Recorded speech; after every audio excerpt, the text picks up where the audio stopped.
If you line up 10 people earning a decent income in America today, there's a good chance at least 6 of them are quietly stuck in a financial trap they don't even realize they're in. And it's not rent. It's not taxes. It's not even inflation. It's sitting right outside their house. Their car. Before we go any further, if you want to start making smarter money decisions without all the noise and confusion, make sure you subscribe to Daily Money Clarity. That's where we break things down simply so you can actually build wealth, not just chase it. Now, here's the part most people don't see. Take a look at how the average American spends their money each month. You've got housing at the top, obviously. That's the biggest expense for most people. Then taxes, utilities, food, subscriptions, insurance, all the usual suspects. So if I asked you, which one of these is quietly destroying your chances of building wealth, you'd probably point at housing, right? That's what most people say. But here's the truth. Housing is expensive, yes, but it gives you something in return: stability, safety, a place to live. Even taxes, as painful as they are, at least serve a purpose. Now think about transportation. Car payments. Insurance. Gas. Maintenance. Repairs. Registration fees. All stacked on top of each other, for something that loses value every single day you own it. And that's where the problem begins. Because most people don't just own a car. They're financially tied to it. Let me tell you about someone I know. His name is Marcus. Marcus lives in Dallas, Texas. He's 27 years old, works in IT support, and makes about $68,000 a year. Solid income. Not struggling, not rich, right in that middle zone where things should be working. Now, on paper, Marcus looks like he's doing well. Nice apartment. Steady job. Always dressed clean. And parked right outside his building, a brand new black Dodge Charger. If you saw him pulling up, you'd probably think, yeah, this guy's got his life together. But what you don't see is what happens after he turns the engine off. Every month, Marcus is paying $640 for the car loan, $210 for insurance, around $180 for gas, and at least $100 set aside for maintenance and random expenses. That's over $1,100 a month, just to keep that car on the road. Now here's where it gets interesting.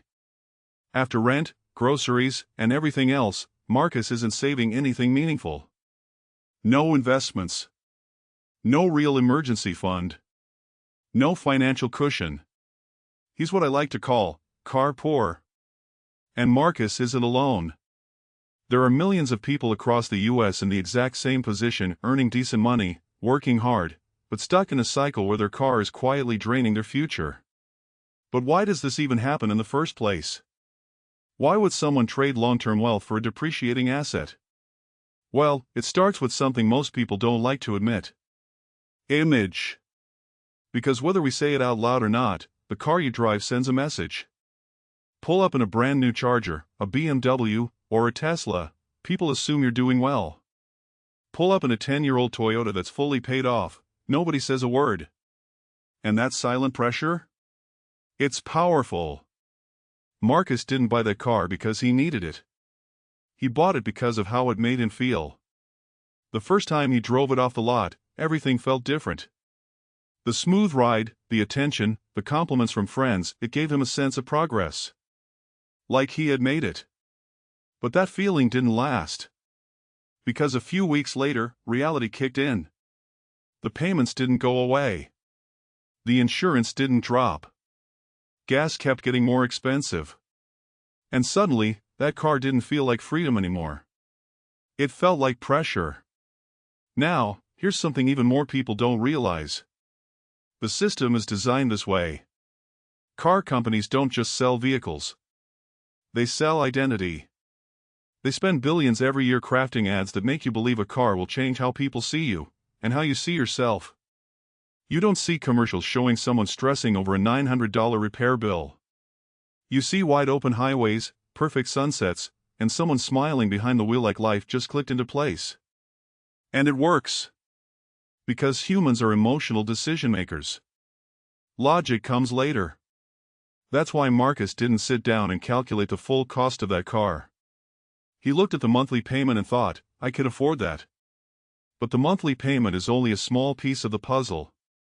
It's like looking at the tip of an iceberg and ignoring everything underneath. And underneath is where the real damage happens. A few months after buying the car, Marcus ran into his friend Tyler at a coffee shop downtown. Tyler is the complete opposite. Same age, similar income, but very different lifestyle. Tyler drives a 2013 Honda Accord. It's not flashy. No one turns their head when he pulls up. But it's reliable, fully paid off, and costs him next to nothing each month. They sat down, started talking, and at some point, Marcus joked about being broke even though he makes decent money. Tyler just looked at him and asked one simple question. How much is that car actually costing you every month? Marcus gave the number, around $1,100. Tyler didn't react right away. He just took a sip of his coffee and said, Do you realize what that money could be doing for you instead? And that question stuck. Because most people never think about the alternative. They only think about what they're paying, not what they're losing. That's called opportunity cost. And this is where things start to get uncomfortable. Let's break it down in a simple way. If Marcus took that same $1,100 per month and invested it, not in anything crazy, just a basic index fund over time, that money would start compounding. Not instantly. Not overnight. But steadily. Now imagine doing that for 5 years. Instead of having a car that's worth significantly less than what you paid for it, you'd have an investment account growing in the background. And here's the kicker. Most people repeat the car cycle every few years. They buy new. They finance. They upgrade. Over and over again. And every time they do, they reset their financial progress back to zero. Marcus didn't realize this at first. But that conversation with Tyler started changing how he looked at everything. Later that night, he went home, sat on his couch, and pulled up all his car-related expenses. Loan. Insurance. Fuel. Maintenance. He added everything up again. Then he just stared at the number. Because seeing it all in one place hit differently. It wasn't just a car anymore. It was a financial commitment that was quietly controlling his life. And once you see that, it's hard to unsee it. Now here's where most people make a mistake. They think the solution is extreme. Never own a car. Only take public transport. But that's not realistic, especially in many parts of the United States where having a car isn't optional, it's necessary. So the goal isn't to avoid cars completely. It's to understand the true cost and make smarter decisions around it. Because there's a difference between owning a car and being owned by one. And Marcus was starting to realize which side he was on. A few days later, on his way to work, something small happened that pushed things even further. He stopped at a gas station just outside his office. Filled up the tank like usual. Nothing special. But when he looked at the total, it was higher than he expected. Again. And for the first time, instead of just paying and moving on, he paused. Because now, every expense felt different. Every dollar connected back to that bigger picture Tyler had pointed out. Later that day, sitting at his desk, Marcus opened a spreadsheet. Not something fancy. Just a simple breakdown. And he started asking himself questions he had never asked before. What is this car really costing me over time? What am I giving up to keep it? And most importantly, is it actually worth it? That moment right there is where everything begins to shift. Because once you start questioning a financial habit, you're no longer on autopilot. You're aware. And awareness is where change starts. But what Marcus was about to discover next was far bigger than he expected. Later that evening, Marcus was still sitting at his kitchen table, laptop open, staring at the spreadsheet he had started earlier. The numbers were already uncomfortable. But he had a feeling he still wasn't seeing the full picture. So he decided to go deeper. He typed in the original price of the car, $41,200. Then he pulled up the current estimated value. It had already dropped. Not a little, a lot more than he expected. And that's when depreciation hit him in a way it never had before. Because nobody really explains this part clearly. The moment you drive a car off the lot, it doesn't just lose value slowly. It drops immediately. Almost like money disappearing in real time. Marcus leaned back in his chair, doing the math in his head. If the car keeps losing value every year, and he's still making payments on it, that means he's paying for something that's shrinking. Every single day. And that realization? It felt heavy. But he kept going. Next, he looked at insurance. Over 5 years, it wasn't just a few thousand. It was closer to $12,000, maybe more, depending on rate increases. Then fuel. Even with average driving, gas alone would cost him thousands over time. Maintenance? Inevitable. Repairs? Guaranteed at some point. Registration and fees? Always there, quietly adding up in the background. He started plugging everything in. One number at a time. And slowly, a total began to form. By the time he finished, Marcus just sat there in silence. Because the affordable car he thought he bought wasn't affordable at all. It was expensive in ways he had never considered. And the craziest part? He wasn't even halfway through the real cost. Because there was one piece most people completely ignore. Opportunity cost. Marcus remembered what Tyler said at the coffee shop. What could that money be doing instead? So this time, he decided not to guess. He opened up an investment calculator. Nothing complicated. Just a basic estimate. If he took that same $1,100 every month and invested it consistently, what would it turn into? He entered a modest annual return. Nothing unrealistic. Then he hit calculate. And just like that, everything changed. Because the number staring back at him wasn't small. It wasn't even close. It was the kind of number that makes you pause and rethink everything. Now suddenly, this wasn't just about a car anymore. It was about his future. Because that money wasn't just being spent. It was being redirected. Away from wealth. Toward a liability. And that's when Marcus finally understood something most people never fully grasp. Every financial decision has a trade-off. Not always visible. Not always immediate. But always there. And in his case, the trade-off was huge. A few days later, Marcus met Tyler again, this time at a small park near downtown. They sat on a bench, watching people jog past, cars moving along the street in the distance. Marcus didn't waste time. I ran the numbers, he said. Tyler nodded slightly.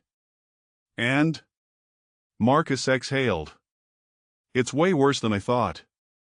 Tyler gave a small smile, not because it was funny, but because he already knew. Yeah, he said. That's how it usually goes. Marcus looked out at the road for a moment. Cars passing by, one after another.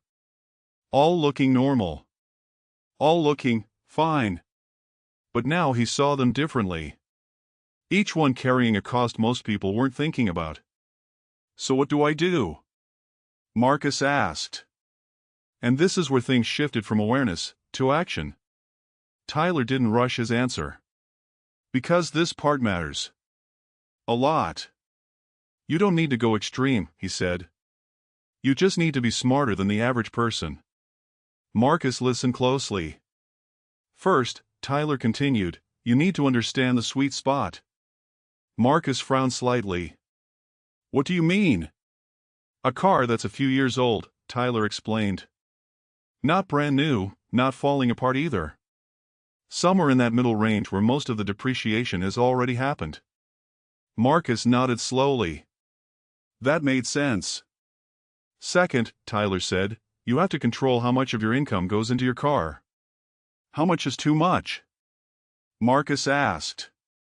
Tyler looked at him directly. If your total car expenses are eating more than 15% of your monthly income, you're pushing it. Marcus did a quick mental calculation. He already knew the answer. He was way over. And third, Tyler added, you keep the car longer. Marcus raised an eyebrow. Most people upgrade every few years, Tyler said. That's where they lose. They keep restarting the cycle. He paused, then continued. But if you buy smart, and hold on to it, that's where you actually start winning. Marcus leaned back slightly. Because for the first time, this didn't feel complicated. It felt clear. Simple, even. Not easy, but simple. And that's the difference. Over the next few weeks, Marcus didn't make any sudden decisions. He didn't rush to sell the car overnight. Instead, he paid attention to his habits, to his spending, to how often the car actually added value to his life, versus how often it just sat there. And what he noticed surprised him. There were days the car barely moved. Days where he could have easily managed without it. Days where the cost didn't match the benefit. And slowly, his mindset started to shift. This wasn't about giving something up. It was about gaining control. A month later, Marcus made a decision. Not an emotional one. A calculated one. He listed the car. Not because he hated it, but because he finally understood what it was costing him, and what it was preventing him from building. A few weeks after that, the car was gone. Replaced with something simpler. Reliable. Affordable. Nothing flashy. But something that made sense. And for the first time in a long time, Marcus felt something he hadn't felt before. Relief. Because now, every month, there was space. Space to save. Space to invest. Space to actually move forward. And here's the part most people miss. It wasn't the car itself that was the problem. It was the decision behind it. The lack of awareness. The focus on image over outcome. Because a car can either support your life or silently drain it. And the difference comes down to how you approach it. So before you make your next financial move, before you upgrade, finance, or justify that affordable payment, ask yourself one simple question. Is this helping me build wealth? Or just helping me look like I have it? Because those are two very different paths. And most people don't realize which one they're on until it's too late.